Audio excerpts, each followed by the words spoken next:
Hi everyone.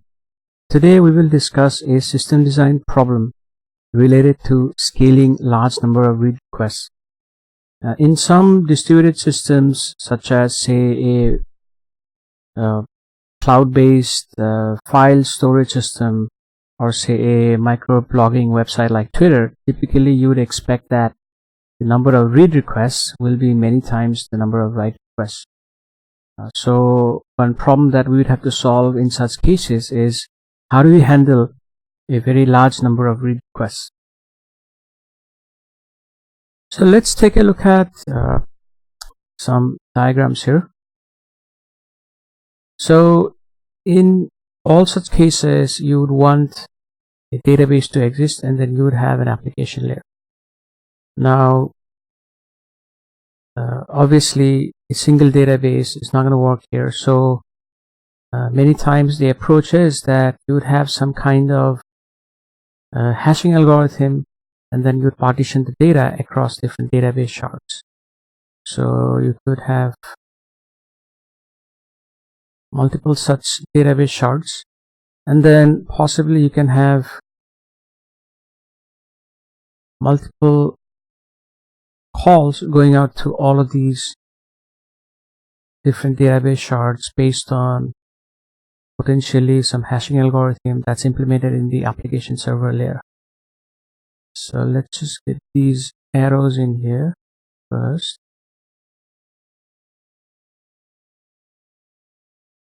Okay, now this would be a good first approach, but even with this kind of partitioning in place, it is still possible that maybe a particular shard gets overloaded, even if you choose the right hashing algorithm that, say, uniformly distributes the requests and the load across the different shards. So the second factor that we can apply here is implement caching.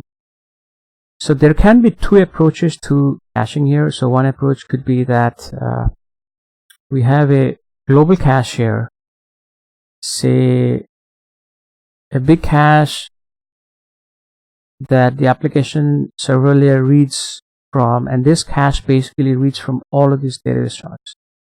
That could be one way. Another way could be that we actually implement caches for every single partition or every single shard.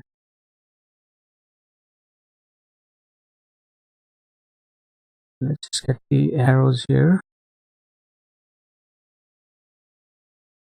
All right.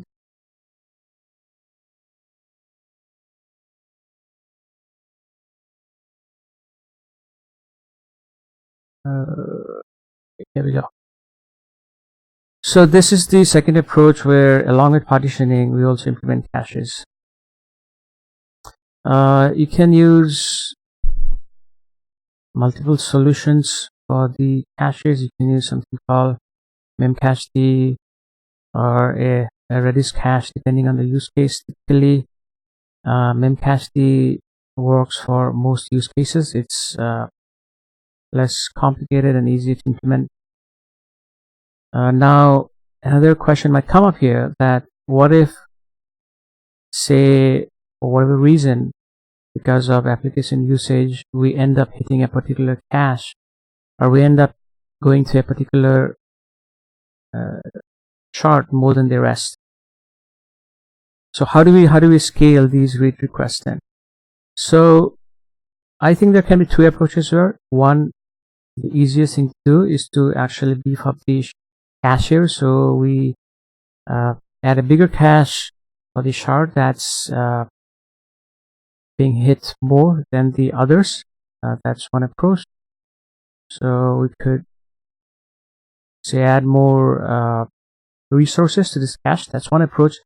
Another approach could be that for each of these shards, we actually scale these out. So for example, instead of hitting one replica for the database shards, we could have the write request go to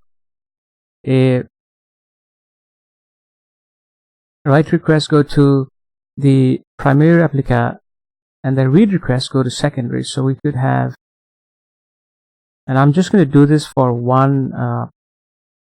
just one database chart or partition, so the same concept applies to the others as well. So if this is the primary,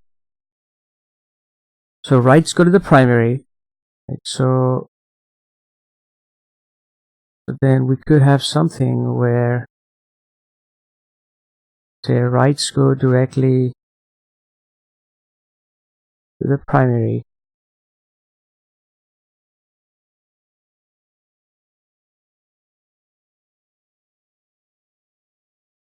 right? And then reads are serviced from the secondary.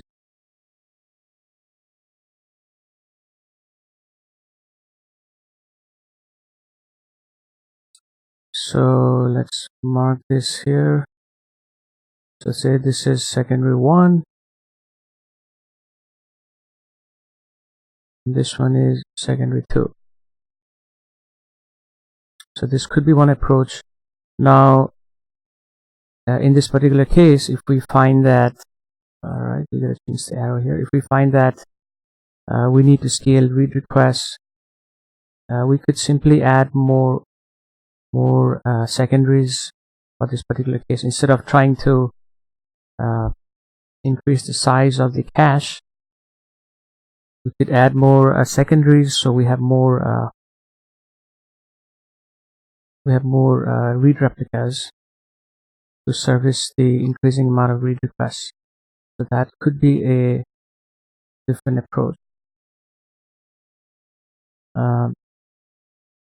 Obviously, in this particular case, we may have to consider putting a load balancer